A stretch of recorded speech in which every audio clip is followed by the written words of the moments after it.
أعوذ بالله من الشيطان الرجيم.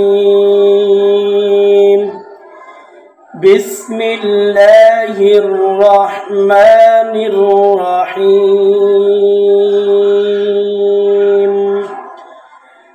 والتين والزيتون وطور سينين وهذا البلد الأمين.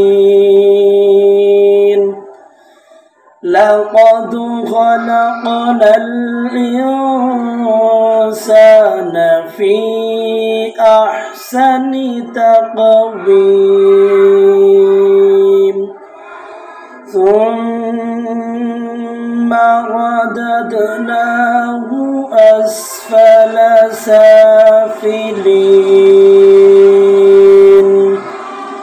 إلا الذين آمنوا وعملوا الصالحات فلهم أجر غير ممنون.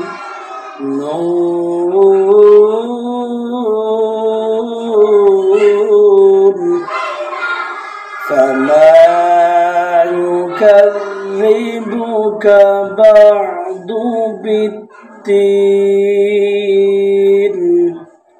أليس الله بأحكم الحاكمين.